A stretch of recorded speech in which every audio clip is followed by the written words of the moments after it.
Hi everyone. Today we're talking about the so-called Deion Sanders effect at Colorado and why it may finally be losing some of its momentum.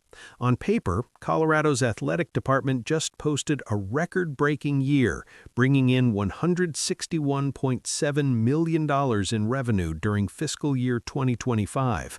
That sounds like a massive success, but when you dig deeper, the story becomes a lot more complicated.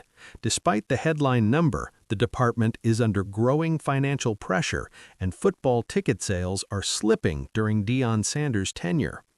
New NCAA financial filings show that Colorado only managed to stay in the black because of heavy support from the university itself and from students. The fiscal year ended on June 30, 2025, covering Sanders' second season in Boulder. On the field, things looked strong. The Buffaloes finished the 2024 season at 9-4, their best record since Sanders arrived. Off the field, however, the numbers tell a different story.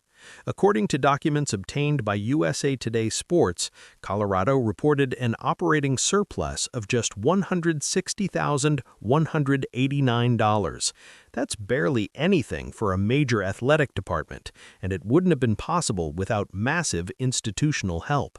The university provided $24.5 million in direct support, another $17.3 million in indirect support, plus $1.7 million from student fees. Altogether, that's $43.5 million in assistance, the most Colorado has ever relied on in a single year. One of the biggest red flags comes from football ticket revenue, which has been the clearest measure of fan excitement under Deion Sanders. In fiscal 2025, Colorado generated $24 million from football ticket sales. That's a steep drop from the $31.2 million they pulled in the previous year, which set a school record. That earlier surge came during Sanders' first season, when national curiosity and hype turned nearly every home game into a must-see event. In 2024, the buzz cooled. Only 4 home games sold out, compared to 6 the year before, and this happened even though the team actually performed better on the field. It's a strong sign that the initial novelty of the Deion Sanders era may be wearing off. Since Sanders was hired in December 2022, Colorado estimates he has generated more than $3 billion in publicity value for the university. There's no question that his presence transformed Colorado's national profile and attracted sponsors and media attention.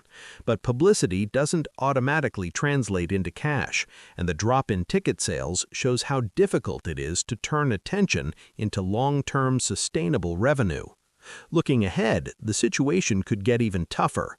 Colorado is projecting a $27 million operating deficit for fiscal year 2026. Even with nearly $12 million in expected institutional support and more than $2 million from student fees, expenses are projected to far exceed revenue. The final audited numbers for that year won't be released until January 2027, but the warning signs are already clear. The Deion Sanders era has brought excitement, visibility, and winning football back to Boulder, but financially, the shine may be starting to fade. The big question now is whether Colorado can turn prime-time hype into lasting stability, or if the cost of the spotlight is becoming too high.